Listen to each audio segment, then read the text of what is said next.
Hello दोस्तों, कैसे आप सब। आज हम लोग पढ़ेंगे सरल सूक्ष्मदर्शी के बारे में। सरल सूक्ष्मदर्शी क्या होता है, इसका बनावट क्या है, सिद्धांत क्या है, इसका उपयोग कहाँ कहाँ होता है, इसके बारे में हम लोग पढ़ेंगे। अगर आपको वीडियो ज़रा सा भी अच्छा लगे तो वीडियो को लाइक कर दीजिएगा, चैनल को सब्सक्राइब कर दीजिएगा। इससे पिछले वीडियो में हम लोग पढ़े थे कि सूर्योदय और सूर्यास्त के समय सूर्य लाल क्यों दिखाई देता है।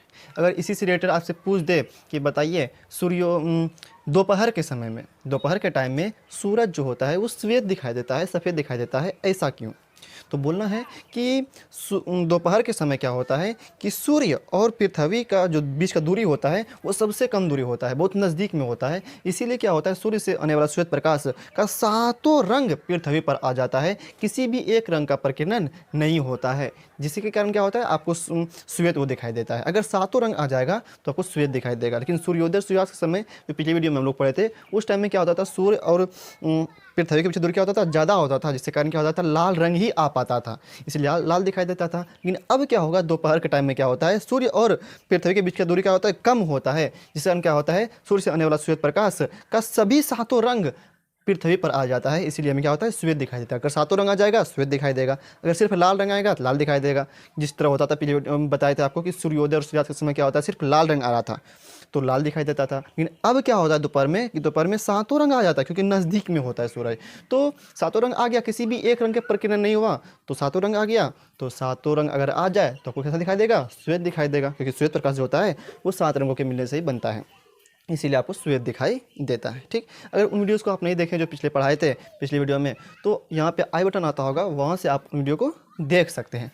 आज आइए क्या पढ़ेंगे हम लोग, आज पढ़ेंगे सरल सूक्ष्मदर्शी के बारे में। देखिए सरल सूक्ष्मदर्शी होता क्या है, पहले इसका उपयोग देख लेते क्या होता है। सरल सूक्ष्मदर्शी का उपयोग क्या क्या होता है, पेपर के छोटे छोटे अक्षरों को पढ़ने में किया जाता है। क्या होता है, पेपर के छोटे छोटे अक्षरों को पढ़ने में किया जाता है, जांच घरों में भी किया जाता है, हस्तरेखा हाथ का रेखा देखने में किया जाता है, सूक्ष्म जीव या वस्तुओं के अध्ययन में किया जाता है, प्रयोगशाला में किया जाता है। यही है सरल सूक्ष्मदर्शी, इसी के बारे में आज हम लोग पढ़ेंगे। ये क्या करता है, बेसिकली ये जूम करता है, किसी वस्तु क्या करता है, एकदम जूम करके दिखाता है, बड़ा वस्तु करके दिखाता है।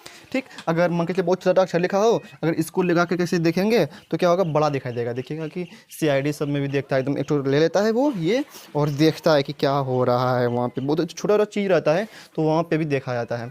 या अगर घड़ी का छोटा छोटा पुर्जा जो होता है उसको भी देखने में किया जाता है इसका प्रयोग। सरल सूक्ष्मदर्शी ये क्या है, सरल सूक्ष्मदर्शी। ये देखिएगा कि कंपास जो आता है, कंपास बॉक्स जो आता है उसमें भी ये रहता है, किसी किसी कंपास बॉक्स में होता है ये। ठीक, देखिए ये आखिर है क्या सरल सूक्ष्मदर्शी। तो कम फोकस दूरी वाले उत्तल लेंस को क्या कहते हैं, सरल सूक्ष्मदर्शी कहते हैं। कम फोकस दूरी वाले उत्तल लेंस को, किस लेंस को, उत्तल लेंस को क्या कहते हैं, सरल सूक्ष्मदर्शी कहते हैं।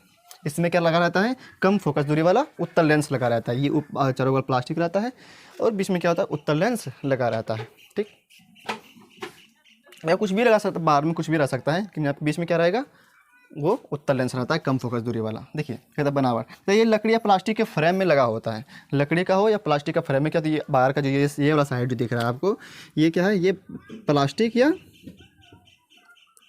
प्लास्टिक की लकड़ी का क्या है, ये फ्रेम है। प्लास्टिक या लकड़ी का क्या है, ये फ्रेम है, और इसके बीच में क्या होता है, उत्तल लेंस लगा होता है। ये चारों वाली जो क्या है, प्लास्टिक या लकड़ी का क्या है, फ्रेम है, और इसके बीच में उत्तल लेंस लगा रहता है। और इसको पकड़ने के लिए क्या होता है, एक हैंडल भी रहता है, वही लिखे हैं इसके आगे, इसे पकड़ने के लिए एक हैंडल भी रहता है। इसको पकड़ के हम लोग क्या करते हैं, देखते हैं। अगर उनके लिए छोटा छोटा आपको दिखाई दे रहा है, अगर वहाँ पे अगर ये लगा दे, ये क्या करेगा, आपको बड़ा करके दिखाई देगा। अच्छा, सिद्धांत किस सिद्धांत पे क्या करता है ये, देखिए क्या कहता है, तो उत्तल लेंस में जब वस्तु को लेंस और फोकस के बीच रखते हैं तब उसका प्रतिबिंब वस्तु की तरफ आभासी, सीधा और वस्तु से बड़ा बनता है। ठीक है, ये उत्तल लेंस है। ये कैसा लेंस है, उत्तल लेंस है। ये रहा इसका फोकस, ये रहा इसका फोकस। ठीक, दो सतह, दो फोकस होगा इसका। तो जब इसको फोकस और यहाँ पे रखेंगे, लेंस के बीच में रखेंगे, वस्तु रखेंगे, तो इसका प्रतिबिंब जो बनता है लेंस के इसी पार बनता है, आभासी बनता है, सीधा बनता है और वस्तु से बड़ा बनता है। जब इसको नज़दीक में रखेंगे, अगर इसको फोकस और लेंस के बीच में रखेंगे, वस्तु को नज़दीक में रखेंगे, तो क्या होता है कि उसका प्रतिबिंब इसी साइड बनता है और आभासी, सीधा और वस्तु से बड़ा बनता है। ये मेन बात है, बड़ा बनता है। क्या बनता है, बड़ा बनता है, आभासी बनता है। क्या बनता है, बड़ा बनता है, सीधा बनता है, आभासी बनता है। ये मेन पॉइंट है, यहाँ ये याद रखें, आभासी, सीधा और वस्तु से बड़ा। देखिए अगर यही तो बोले आपको कि जूम करने का काम करता है, ये सेम टू सेम सीधा ही बनाता है, प्रतिबिंब के साथ बनाता है, ये सीधा प्रतिबिंब बनाता है। तो अगर ये छोटा है तो इसका सीधा ही प्रतिबिंब बनेगा, और बड़ा बनेगा, इसीलिए आपको छोटा भी क्या दिखता है, बड़ा दिखाई देता है।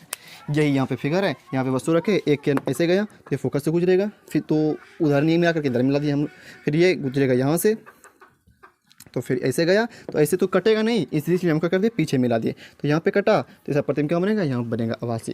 यही है सरल सूक्ष्मदर्शी। आपका इससे आपको इसका उपयोग पूछा जाए, क्या बोलना है, पेपर के छोटे छोटे अक्षरों को पढ़ने में। जो पेपर का छोटा छोटा अक्षर होता है जिसको कम दिखाई देता है तो क्या करता है, लगाता है चश्मा, ये चश्मा कहते हैं, ये लगाता है सरल सूक्ष्मदर्शी और उसको दिखाई देता है बड़ा बड़ा। इतना छोटा रहेगा आपको बहुत बड़ा दिखाई देगा, तो पढ़ने में आसानी होता है। क्या होता है, पढ़ने में आसानी होता है।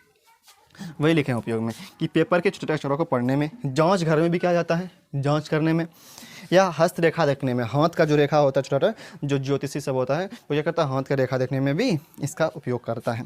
साथ ही साथ सूक्ष्म जीवों, सूक्ष्म जीव क्या होता है, बहुत छोटा होता है, उसको देखने में भी किया जाता है इसका प्रयोग। या वस्तुओं के अध्ययन में, जो छोटा वस्तु हो, या घड़ी का पाठ पुर्जा जो होता है वो बहुत छोटा होता है, नट सब, तो उसको देखने में भी क्या किया जाता है। अगला, प्रयोगशाला में भी इसका प्रयोग किया जाता है। यही था सरल सूक्ष्मदर्शी। उम्मीद करते हैं आपको वीडियो पसंद आया होगा। अगर वीडियो जैसे पसंद आया हो तो वीडियो को लाइक करिएगा, चैनल को सब्सक्राइब कर दीजिएगा। अब यहाँ पे इस चैप्टर को करते हैं हम लोग समाप्त, फिर हम लोग अगले लेसन की ओर बढ़ेंगे। ये था तीसरा लेसन, अब हम लोग पढ़ेंगे इसके बाद चौथा लेसन। ठीक, तो हम लोग फिर मिलते हैं चौथे लेसन के साथ कल। ठीक है, अंत यहीं तक।